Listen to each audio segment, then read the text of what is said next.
आज हम करने वाले हैं next method of purification of organic compounds, जिसको मैंने बोला है यहाँ लिखा हुआ है डिस्टिलेशन। देखो आपको पता है ये भी क्लास 11th में है, जनरल ऑर्गेनिक केमिस्ट्री वाले चैप्टर में है ये डिस्टिलेशन। तो यहाँ मैंने लिखा है डिस्टिलेशन, या फिर इसको सिंपल डिस्टिलेशन भी बोला जाता है, क्योंकि आपको पता है डिस्टिलेशन की डिफरेंट टाइप्स होती हैं। डिस्टिलेशन और भी हो सकती है, स्टीम डिस्टिलेशन, फ्रैक्शनल डिस्टिलेशन, या एक और भी होती है रिड्यूस्ड प्रेशर डिस्टिलेशन, ऐसे करके होता है। वो भी हम एक एक करके कवर करेंगे, लेकिन पहले हम आज देखने वाले हैं सिंपल डिस्टिलेशन। तो ये चीज़ आपने क्लास 9th में भी पढ़ी है। अगर आपको वहां समझ नहीं आई तो आज आपको सब कुछ समझ आ जाएगा।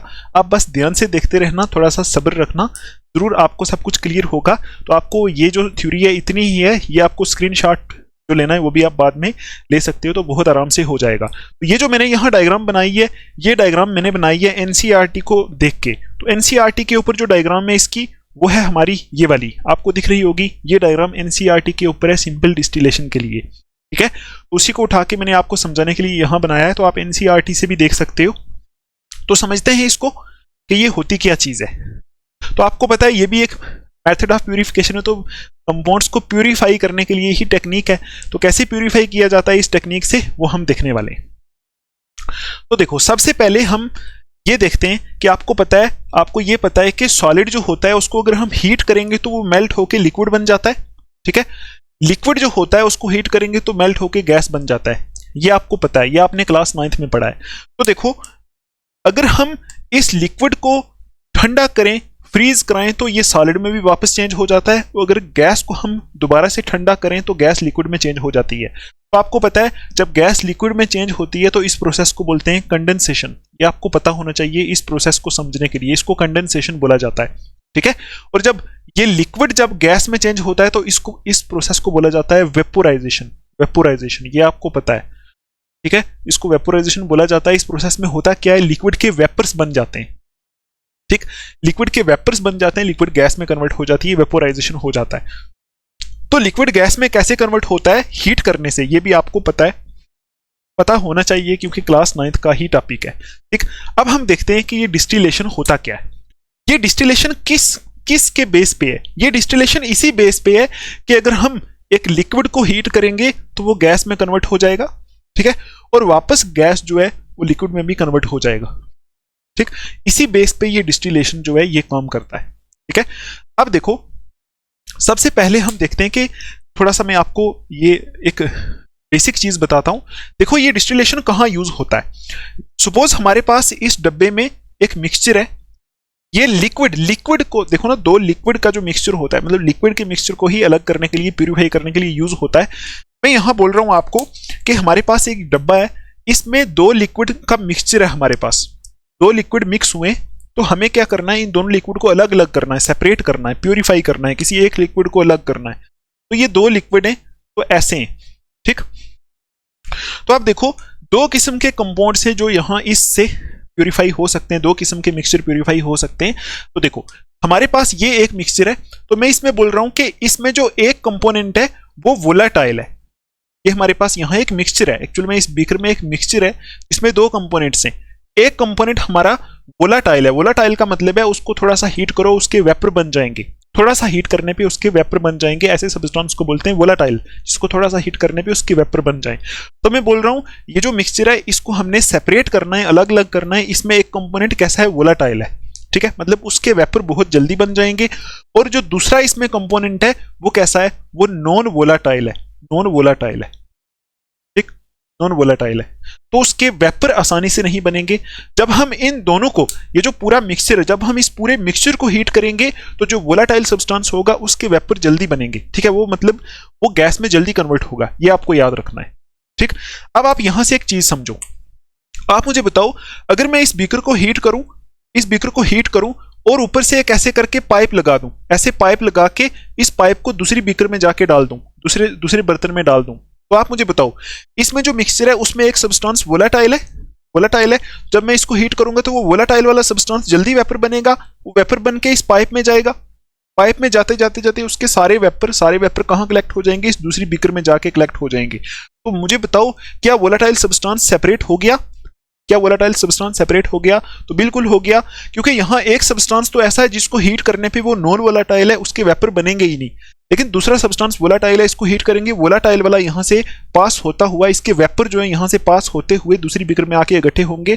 तो इस बीकर में आप कौन सा कंपाउंड है? वोलेटाइल वाला। इसमें कौन सा रह गया जिसके वेपर नहीं बन सके? नॉन वोलेटाइल वाला, इसी में रह गया।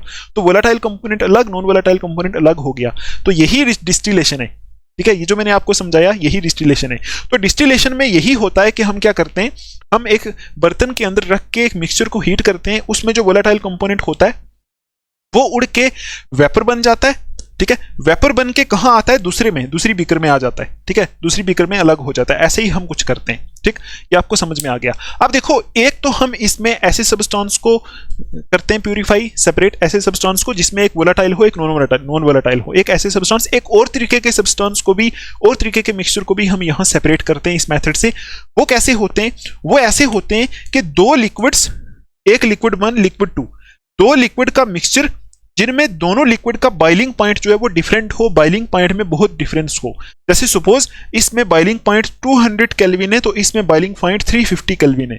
अगर इतना डिफरेंस बॉइलिंग पॉइंट में है दोनों लिक्विड में, तो इन दोनों लिक्विड का हमने मिक्सचर बनाया है, हमने इन दोनों को अलग अलग करना है, तो बॉइलिंग पॉइंट में डिफरेंस है, ऐसे मिक्सचर को भी हम यहाँ इस मेथड से सेपरेट कर सकते हैं, ठीक।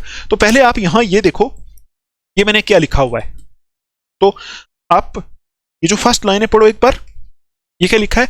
This technique is use to separate. ये टेक्निक कैसे कैसे लिक्विड को सेपरेट करने के लिए यूज होती है? पहला, volatile liquids from non volatile impurities, मतलब वोलेटाइल लिक्विड्स को नॉन वोलेटाइल इंप्यूरिटीज अगर हो, मतलब हमारे पास एक मिक्सचर है, उसमें हमारे पास जो लिक्विड है वो वोलेटाइल है, लेकिन उसमें जो इंप्यूरिटीज है वो नॉन वोलेटाइल है, तो ऐसे सब्सटेंसेस, ऐसे मिक्सचर को सेपरेट करने के लिए ये टेक्निक यूज की जाती है। दूसरा कहां यूज होती है? ये देखो, liquids having sufficient difference in their boiling points, ऐसे लिक्विड का मिक्सचर जिनमें बॉइलिंग पॉइंट में सफिशिएंट डिफरेंस है, जो मैंने आपको बताया। सपोज ये एक मिक्सचर है, इसमें दो लिक्विड पड़े हुए हैं, एक में बॉइलिंग पॉइंट 200 केल्विन है, एक में बॉइलिंग पॉइंट 350 केल्विन है तो ये दोनों मिक्स हुए हैं, लेकिन दोनों लिक्विड है जो उनमें बॉइलिंग पॉइंट में डिफरेंस है, ऐसे में भी ये टेक्निक यूज की जाती है। देखो ये लिखा हुआ है, ठीक है, liquids having sufficient difference in their boiling points, ऐसे लिक्विड का मिक्सचर जहां उनके बॉइलिंग पॉइंट में एक अच्छा खासा डिफरेंस है, उनको अलग करने के लिए भी ये यूज होता है, ठीक है, ये टेक्निक यूज होती है।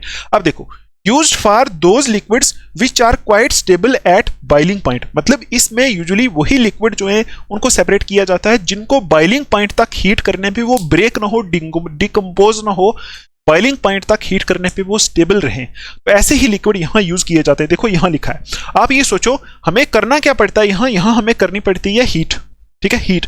तो हीट करने पे अगर उस किसी लिक्विड को हम उसके बॉइलिंग पॉइंट तक हीट करेंगे, मतलब सपोज किसी लिक्विड का बॉइलिंग पॉइंट 100 डिग्री सेल्सियस है, वहां तक अगर हम उसको हीट करेंगे तो होगा क्या, वो लिक्विड स्टेबल होना चाहिए, ऐसा नहीं होना चाहिए कि उसको ज्यादा हीट करने पे वो लिक्विड ही डिकम्पोज हो जाए, कुछ खराब हो जाए, वैसे कंपाउंड्स, वैसे लिक्विड यहाँ यूज नहीं होंगे। देखो वैसे लिक्विड के लिए भी एक डिस्टिलेशन टेक्निक होती है जो हम आगे पढ़ेंगे फर्दर वीडियोस में, ठीक है। तो यहाँ लिखा है, used for those liquids which are quite stable at boiling point, ऐसे लिक्विड जो बॉइलिंग पॉइंट तक हीट करने पे स्टेबल रहते हैं, उन्हीं लिक्विड्स की सेपरेशन के लिए यहाँ ये टेक्निक यूज होती है। अब नेक्स्ट पॉइंट देखो, based on the principal that, मतलब इसका प्रिंसिपल क्या है, किस प्रिंसिपल पे ये टेक्निक बेस्ड है? Based on the principle that liquid having different boiling point vaporize at different temperature, मतलब इसमें ये प्रिंसिपल काम करता है कि डिफरेंट लिक्विड जो हैं वो डिफरेंट टेम्परेचर पे बॉयल होते हैं, डिफरेंट टेम्परेचर पे वेपर बनते हैं, ठीक है। तो सपोज अगर मेरे पास ये दोनों लिक्विड का, हमारे पास इन दोनों लिक्विड का हमारे पास मिक्सचर है, हमें दोनों को अलग अलग करना है, तो हम हीट करेंगे, तो जिसका बॉइलिंग पॉइंट कम में इसके वेपर जल्दी बन जाएंगे, ठीक है, इसका बॉइलिंग पॉइंट ज्यादा है, इसके वेपर लेट बनेंगे, ठीक है।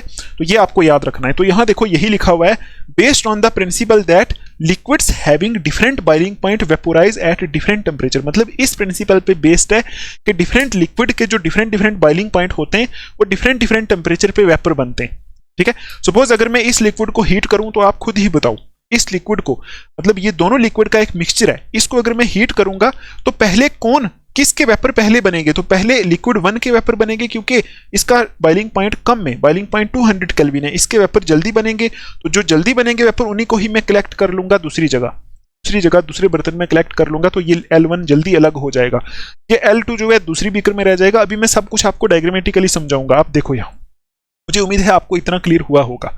अब देखो इसमें एग्जाम्पल जो है वो देखो कौन कौन से मिक्सचर यहां सेपरेट किए जाते हैं। जैसे mixture of chloroform and aniline, chloroform और एनिलीन का अगर मिक्सचर है हमारे पास, उन दोनों को अलग कर सकते हैं इस मेथड से। ठीक, क्यों? क्योंकि क्लोरोफॉर्म का बॉइलिंग पॉइंट होता है 334 केल्विन और एनिलीन का बॉइलिंग पॉइंट होता है 457 केल्विन। आप बोलोगे नहीं ये क्लोरोफॉर्म क्या होता है, ये एनिलीन क्या होता है। आप ऐसा मान लो ये ऑर्गेनिक कंपाउंड्स हैं, इनको हमने मिक्स किया हुआ है, हमने इनको अलग करना है। ठीक, यही है। देखो बॉइलिंग पॉइंट में बहुत डिफरेंस है। इस लिक्विड का बॉइलिंग पॉइंट है 334 केल्विन, इसका 457। तो ऐसे मिक्सचर को हम यहां सेपरेट कर सकते हैं। एक और एग्जांपल है जैसे हेक्सेन जिसका बॉइलिंग पॉइंट 342 केल्विन है, और टोल्यूइन इसका बॉइलिंग पॉइंट 384 केल्विन है। इन दोनों लिक्विड के मिक्सचर को भी इस मेथड से सेपरेट किया जा सकता है। ठीक, तो पहले हम ये चेक करते हैं इस डायग्राम के थ्रू कि ये जो मैंने आपको बताया था, जिसमें जो हमारा मेन लिक्विड है वो वोलाटाइल है, उसमें जो इंप्यूरिटी है वो नॉन वोलाटाइल है, इसको कैसे सेपरेट किया जाए, इसको कैसे प्यूरिफाई किया जाए इस मेथड से। ठीक है, तो देखते हैं डायग्राम से, फिर हम ये थ्योरी समझेंगे। तो यहां देखो हमने क्या रखा हुआ है यहां, पहले आप ये सोचो। सबसे पहले यहां से स्टार्ट करते हैं। ये एक बर्नर है। बर्नर का मतलब होता है यहां आग लगी हुई है, ये बर्नर है। ठीक है, इसको मैं लिख देता हूं यहां, ये हमारा बर्नर है। ठीक, ये जो हमने रखा है ये स्टैंड है, ये कुछ भी नहीं है, ये देख के आपको डरना नहीं है, ये हमने स्टैंड रखा हुआ है। अब देखो ये जो जाली सी लगी है ना, इसको बोलते हैं wire gauge. Wire gauge lab के अंदर आपको दिखेगी ये जाली सी, इसके ऊपर रख के हम चीजों को हीट कराते हैं। ठीक है, हीट कराते हैं तो इससे कांस्टेंट हीट मिलती है चीजों को। ठीक है, ये होती है, इसको बोलते हैं वायर गेज, जाली सी होती है। ये जो है ना, ये एक फ्लास्क का ये एक बर्तन होता है, जैसे ग्लास होता है उसी तरह का ये गोल सा एक बर्तन होता है। ठीक है, गोल सा एक बर्तन होता है। इसको, इसका जो बॉटम है ये राउंड है, तो इसको बोलते हैं round bottom flask. Round bottom flask इसको बोलते हैं, फ्लास्क। ये एक्चुअल में एक बर्तन होता है। ठीक, आपको समझ आया? ये जो चीज इधर डंडा रखा हुआ है, इसको भी हम क्या बोलते हैं, ये भी स्टैंड है और कुछ नहीं है। ठीक, ये स्टैंड है। ये जो इधर रखा हुआ है ये भी स्टैंड है। ठीक, आपको इतना क्लियर हो गया? अब देखो ये जो यहां लगा हुआ है ना, ये इसको बोलते हैं, ये थर्मोमीटर है, ये और कुछ नहीं है, थर्मोमीटर है। ठीक है, बाकी यहां से ये क्लोज्ड है, ये थर्मोमीटर है। ये स्टैंड की वजह से ये डंडी है, क्योंकि ये स्टैंड है तो ये डंडी इसकी वजह से। ये जो यहां सब्सटेंस लगा हुआ है ना, यहां से लेके यहां तक, यहां से लेके यहां तक, ये सब्सटेंस, ये एक्चुअल में कंडेंसर है। कंडेंसर का मतलब होता है इससे जब वाटर वेपर या किसी भी चीज के वेपर गुजरेंगे तो वो लिक्विड में कन्वर्ट हो जाएंगे। क्यों होंगे ऐसे? क्योंकि आपको पता है गैस को लिक्विड में कन्वर्ट करने को कंडेंसेशन बोलते हैं। तो कंडेंसेशन जहां करवाई जाती है उस सब्सटेंस को हम कंडेंसर बोलते हैं। ठीक है, तो ये कंडेंसर है और कुछ नहीं। तो इस कंडेंसर में होता क्या है, इस कंडेंसर में ऐसा सब्सटेंस होता है जो वेपर को ठंडा करे, मतलब इसमें बहुत ठंडा पानी होता है। इस कंडेंसर में बहुत ठंडा पानी होता है, उस पानी को यहां से अंदर डाला जाता है। इसके ऊपर आपकी उसमें बुक में यहां लिखा हुआ है, क्या लिखा हुआ है, इस पाइप का नाम लिखा हुआ है, मैं दिखा देता हूं आपको। वाटर इनलेट, यहां से पानी को अंदर डाला जाता है इस कंडेंसर में। इस कंडेंसर में ठंडा पानी, इसको बोलते हैं वाटर इनलेट। इस पाइप से इस कंडेंसर में ठंडा पानी डाला जाता है। ठीक, अब देखो ये जो है यहां से जब पानी थोड़ा बहुत गर्म हो जाएगा ना, जब हम ठंडा पानी इस कंडेंसर में डालेंगे, यहां कंडेंसर में ठंडा पानी डालेंगे, आप थोड़ा सा जूम करके भी देख सकते हो। तो जब पानी थोड़ा सा गर्म हो जाएगा, जब वो कंडेंसेशन नहीं कर पाएगा पानी, तो यहां से उस पानी को बाहर निकाल देते हैं, फिर नया पानी यहां से डालते हैं। इसको यहां लिखा होता है टू सिंक। टू सिंक का मतलब है यहां से पुराना पानी बाहर निकाल देते हैं इस पाइप से। ठीक है, अब देखो ये जो बर्तन है, ये एक्चुअल में एक बर्तन है, कोई बीकर है या फिर कोई कोनिकल फ्लास्क है, छोटा सा कोई बर्तन है, इसमें हमारा कंपाउंड कलेक्ट होगा। ठीक, ये समझ, ये तो आपको पता है स्टैंड है, इतना आपको क्लियर हुआ। अब देखो हम करते क्या है, सबसे पहले हम यहां अप्लाई करते हैं ये मेथड। हमारे पास यहां कंपाउंड है जो हम यहां रखते हैं। ठीक, ये हमारे पास एक मिक्सचर है, लिक्विड है। ठीक है, अब देखो इस मिक्सचर में है क्या, आप ये बहुत ध्यान से समझना। इस मिक्सचर में, ये जो मिक्सचर है, इसमें जो मेन हमारा कंपाउंड है वो वोलाटाइल है, और इसमें जो इंप्यूरिटी है वो नॉन वोलाटाइल है। ठीक, नॉन वोलाटाइल है। तो अब हम क्या करेंगे, एपरेटस का यूज करके इस वोलेटाइल सब्सटेंस को अलग करेंगे, मतलब इसको सेपरेट करेंगे, इसकी इंप्योरिटी को खत्म करेंगे। तो कैसे करेंगे, आपको अभी बताया वोलेटाइल ऐसा होता है जो हीट करने पे जिसके वेपर बनते हैं। हम क्या करा रहे हैं, इस बर्तन में इस पूरे मिक्सचर को रख के इसको हीट करा रहे हैं। तो आप मुझे बताओ इसका जो वोलेटाइल कंपोनेंट है वो क्या करेगा, वेपर बनेगा। तो यहां से ऊपर जाएंगे वेपर, यहां से ऊपर जाएंगे वेपर, ऊपर जाएंगे। आपको पता है यहाँ टेम्परेचर थर्मोमीटर रखा हुआ है बॉइलिंग पॉइंट चेक करने के लिए। तो यहां से वेपर ऊपर जाएंगे, ठीक है। तो वेपर यहां से ऊपर जाएंगे तो अब यहां से बिल्कुल क्लोज्ड है, ये तो स्टैंड है, ये तो कुछ नहीं। इस तरफ पाइप लगी हुई है, वेपर इस तरफ पाइप में आएंगे। देखो ये वेपर किस चीज के, वोलेटाइल सब्सटेंस के। वोलेटाइल सब्सटेंस जो मतलब जिसको हमें प्योरीफाई करना है, ठीक। यहां से वेपर इधर आएंगे इसमें। आप मुझे बताओ ये कहां से वेपर गुजर रहे हैं, ये कंडेंसर से गुजर रहे हैं वेपर। ये जो सेंटर में बीच में पाइप है इसके ऊपर ये कंडेंसर लगा हुआ है। तो कंडेंसर में यहाँ क्या है, ठंडा पानी। तो यहां से ये वेपर है, तो वेपर जब ठंडे के कंटेक्ट में आएंगे तो वो वापस यहां से जब निकलेंगे तो वो लिक्विड बन जाएंगे, ठीक है। वो लिक्विड बन के क्या सारे का सारा वोलेटाइल सब्सटेंस लिक्विड बन के यहां कलेक्ट हो जाएगा, इसमें इस बर्तन में कलेक्ट हो जाएगा। अब बोलो क्या सेपरेशन हो गई, क्या वोलेटाइल सब्सटेंस यहां से उड़ गया और वेपर बना और कंडेंसर से पास हुआ, पास होते यहां जाके लिक्विड फॉर्म में यहां आके कलेक्ट हो गया, यहां कलेक्ट हो गया। बोलो हो गया कलेक्ट। तो अब बताओ क्या इंप्योरिटीज के वेपर बनेंगे, यहां से इंप्योरिटीज जो थी उसके वेपर बनेंगे, नहीं बनेंगे। क्यों, क्योंकि वो इंप्योरिटीज है, वो नॉन वोलेटाइल है। तो ऐसे मिक्सचर को हमने सेपरेट करके दिखा दिया। यही जो प्रोसेस होती है इसी को ही बोलते हैं हम डिस्टिलेशन, ठीक है। देखो इसका जो एक्चुअल एपरेटस होता है ना वो भी दिखा देता हूं मैं आपको। एक्चुअल एपरेटस ये ऐसा लैब में होता है, ठीक है। ऐसा इसका एक्चुअल एपरेटस होता है। ये बीच में बस बर्तन ही होते हैं, बस हीट कराना पड़ता है। तो मुझे उम्मीद है आपको इतना क्लियर हुआ होगा, ठीक है। ये हमने कैसे, किसको हमने सेपरेट कर दिया, वोलेटाइल सब्सटेंस था जो, और उसमें इंप्योरिटी नॉन वोलेटाइल थी, उसको हमने अलग कर दिया। अब हम देखते हैं दूसरा तरीका जिसमें दोनों ही कंपोनेंट हमारे पास वोलेटाइल है लेकिन दोनों के बॉइलिंग पॉइंट में डिफरेंस है, ठीक। वो हम देख रहे हैं यहां। अब हम क्या कर रहे हैं, यहां देख रहे हैं। सपोज मैंने अभी जो लिक्विड यहां भरा है, ये जो लिक्विड यहां मिक्सचर यहां भरा है, इसमें भी दो कंपोनेंट है, दोनों वोलेटाइल है। ये भी वोलेटाइल है और जो दूसरा कंपोनेंट है इस मिक्सचर में वो भी वोलेटाइल है। आपको पता है मिक्सचर को अलग कर रहे हैं ना, तो मिक्सचर को अलग कर रहे हैं। तो मिक्सचर क्या होता है, मिक्सचर होता है दो सब्सटेंसेस को मिक्स करके। तो यहां एक भी वोलेटाइल है, दूसरा भी वोलेटाइल है, लेकिन कंडीशन क्या है, यहां हमने अभी पढ़ा कि बॉइलिंग पॉइंट में डिफरेंस होना चाहिए। तो मैं बोल रहा हूं यहां एक का बॉइलिंग पॉइंट, मैं यही ले रहा हूं मिक्सचर क्लोरोफॉर्म और एनिलीन वाला, एक का बॉइलिंग पॉइंट 334 केल्विन है, एक का बॉइलिंग पॉइंट 457 केल्विन है। ये दोनों मिक्स है, हमने इन दोनों को अलग करना है। तो आप खुद ही बताओ क्या आप समझ गए हो। अब हम क्या करेंगे, कुछ भी नहीं करेंगे, इसको जस्ट हीट कराएंगे, ठीक है।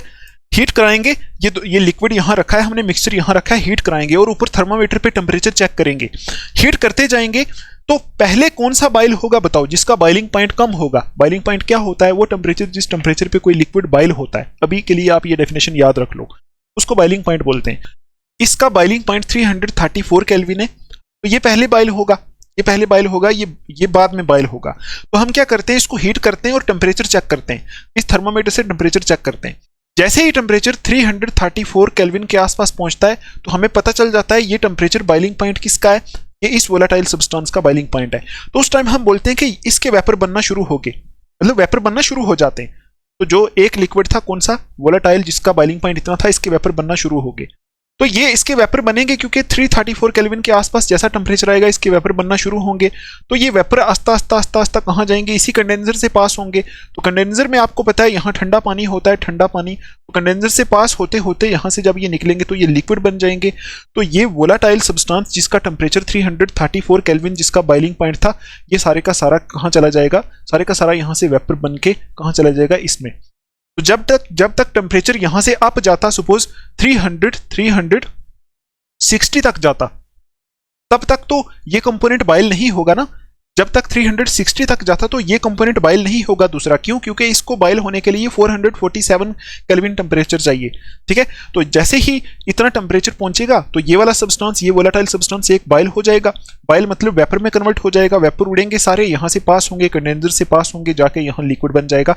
तो अभी इस केस में इस बर्तन में कौन सा सब्सटेंस आ गया, वोलेटाइल, वो वाला वोलेटाइल सब्सटेंस जिसका बॉइलिंग पॉइंट कितना था, 334 केल्विन। ये वाला सारे का सारा कहाँ चला गया, हीट करने पे ये वाला सारे का सारा इसमें चला गया। अब आप मुझे बताओ क्या ये वोलेटाइल कंपोनेंट उड़ के इसमें चला गया, वेपर बन के लिक्विड बन के इधर चला गया, क्या इसमें जो बच गया वो दूसरा बच गया? कौन सा बच गया? वो वाला सब्सटेंस जिसका बॉइलिंग पॉइंट 447 केल्विन था। तो देखो दोनों ही अलग हो गए, दोनों ही अलग हो गए। इसी तरह से दोनों को ही अलग किया जाता है। बस इतना याद रखना है कि लिक्विड को गैस में कन्वर्ट किया जाता है, गैस को वापस लिक्विड में कन्वर्ट किया जाता है। ये काम यहां होता है। इसी टेक्निक को हम बोलते हैं सिंपल डिस्टिलेशन। ठीक है, तो ये टेक्निक वहां यूज नहीं की जाती जहां दोनों लिक्विड जो मिक्सचर है हमारे पास उसमें बॉइलिंग पॉइंट में डिफरेंस कम है। सपोज हमारे पास एक लिक्विड ए है, हमारे पास एक लिक्विड बी है, इन दोनों का मिक्सचर है, इसका बॉइलिंग पॉइंट 200 केल्विन है, इसका 210 केल्विन है, तो दोनों में बॉइलिंग पॉइंट में उतना ज्यादा डिफरेंस नहीं है, तो यहां ये सिंपल डिस्टिलेशन वाली टेक्निक नहीं यूज की जाती। ठीक है, यहां एक नेक्स्ट टेक्निक यूज की जाती है जो हम नेक्स्ट वीडियो में पढ़ेंगे, जिसको बोलते हैं फ्रैक्शनल डिस्टिलेशन। ठीक है, वो हम पढ़ेंगे। मुझे उम्मीद है आपको ये क्लियर हुआ होगा। ठीक, अब देखो यहां ये जो पॉइंट्स मैंने लिखे हैं आप समझ लो। देखो, the liquid mixture is taken in a round bottom flask and heated carefully. Liquid mixture जो है उसको हम कहां लेते हैं? इस राउंड बॉटम फ्लास्क में लेते हैं, उसको केयरफुली हीट करते हैं, वही लिखा है यहां। ठीक है, अब देखो, ऑन बॉइलिंग, जब बॉइलिंग होती है, vapours of lower boiling component are formed first. Lower boiling component मतलब ऐसा कंपोनेंट जिसका बॉइलिंग पॉइंट लोअर है, उसके वेपर पहले बनते हैं। पहले बनते हैं वेपर तो वो उड़ के चले जाते हैं, कंडेंसर से पास होके साइड हो जाते हैं, सिंपल सी चीज है, वही यहां पे लिखा है। अब देखो, vapours are condensed by using a condenser. यहां कंडेंसर यूज किया जाता है, उससे वेपर्स को दोबारा कंडेंस किया जाता है, वापस लिक्विड में कन्वर्ट किया जाता है। And liquid is collected in a beaker. Liquid को हम दोबारा से बीकर में कलेक्ट कर लेते हैं। ठीक, यहां दूसरा लिक्विड, यहां दूसरा लिक्विड, लिक्विड हमने सेपरेट कर दिया, लिक्विड को हमने प्यूरिफाई कर दिया। मुझे उम्मीद है आपको ये क्लियर हो गया होगा। तो एग्जांपल में आपको याद रखना है, क्लोरोफॉर्मिन, एनिलीन, हेक्सेन और टॉलिन, इनके मिक्सचर को यहां सेपरेट किया जाता है। ठीक है, तो बाकी कुछ कंपाउंड्स में बता देता हूं आपको। बेंजीन, इथेनॉल, एसीटोन लिख दो आप। बेंजीन, इथेनॉल,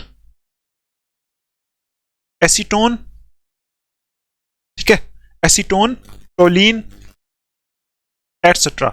इन कंपोनेंट्स को जब प्यूरिफाई किया जाता है तो उसमें ये डिस्टिलेशन वाला सेटअप यूज किया जाता है। तो अभी यहां तक की रहेगा। मैं आपको एक बार रिवाइज करा दूं। बिल्कुल सिंपल है। कैसे, क्या इसमें क्या हमारा जो प्रिंसिपल है क्या है कि जो लिक्विड मिक्सचर होता है उसको जब हम हीट करते हैं तो अगर उस लिक्विड के मिक्सचर में, दोनों लिक्विड में बॉइलिंग पॉइंट का डिफरेंस है, तो जिसमें बॉइलिंग पॉइंट कम होगा वो जल्दी बॉइल होगा, वो जल्दी वेपर बनेगा, तो वो दूसरे में कलेक्ट हो जाएगा। ठीक है, कंडेंसेशन प्रोसेस यूज होती है, यही है हमारा। तो इस वीडियो को हम यहां तक ही रखते हैं। आप स्क्रीनशॉट ले लो एक बार, अगर नहीं लिया तो दोबारा से ले लो। तो मिलते हैं हम नेक्स्ट वीडियो में, तब तक के लिए आप अपना ध्यान रखो, अच्छे से पढ़ाई करो। Take care, thanks for watching.